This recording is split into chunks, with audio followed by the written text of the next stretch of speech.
So what we're going to do in this video is we're just going to show the operation of the sorting station.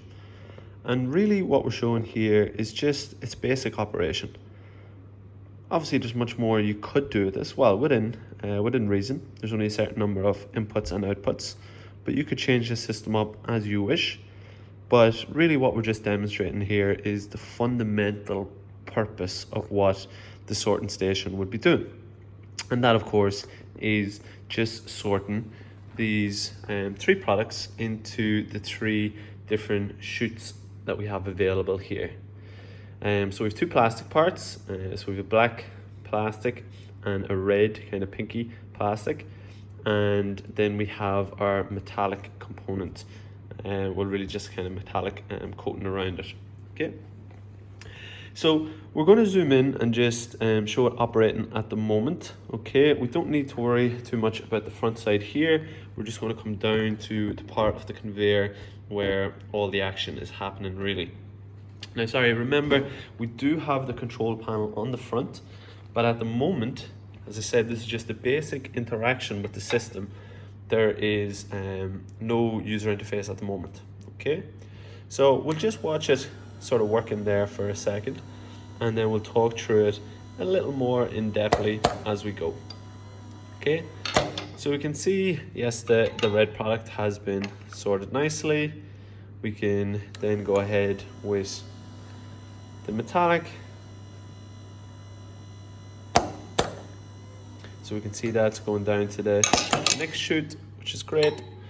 And then finally we can take one of our black components, and that will get sorted as well. So fundamentally, that's what we wanted to do. We want the conveyor to come on when we have a part ready to be sorted.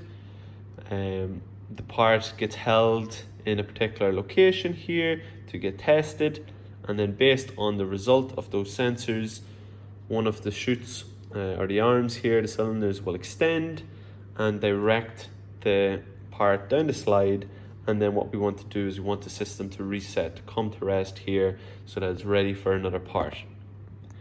Now the other thing to note is we're just doing this one part at a time.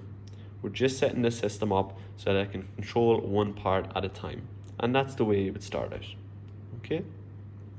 Now let's go into a little bit more detail as to what's happening here on the top with just this system set up. As I said, this is just a basic system. Remember, we're not utilizing any of the user interface here at the front, which I'm sure would be part of some of your projects going forward. Now, if we delve into here, I've done a separate video on what exactly each of these sensors and well, what the inputs and outputs are. So just to show you again some things that are happening, this sensor automatically detects if we have a part available. Then we can see these two sensors here do the detection. So we have our metal sensor and our color sensor detecting what is available there. So it's important that we hold the part here so that the sensors have a chance to detect. Okay? Because an important point here is, notice how this sensor is before the other sensor. It's positioned before the other sensor. So if you just try to detect it straight away, you would only be utilizing one sensor. Okay? And that's just down to the positioning. So what you want to do is you just want to hold it there, allow the sensors to settle, allow them to take their information in, and then once we've made our decision, we can retract this sort of stopper and we can go ahead and put it into its corresponding place. So that's important. The very first kind of part you're going through is, right, we're going to start the conveyor, we're going to move it into this testing location. Then once we've decided on what part it is, then we'll go ahead, we'll make our decision here. We should see that. And then we'll bring the stopper back, and then it can go ahead and fall into position. Okay. Now, how do we know when to stop the system? Well, like we talked about, we have this sensor here that will detect when we fall down the chute. Okay. So we have that reflective sensor there. We can see the reflective surface that will let us know when a part has come down its chute. So we can assume then that the system can come to rest and it can be ready for another part to come in.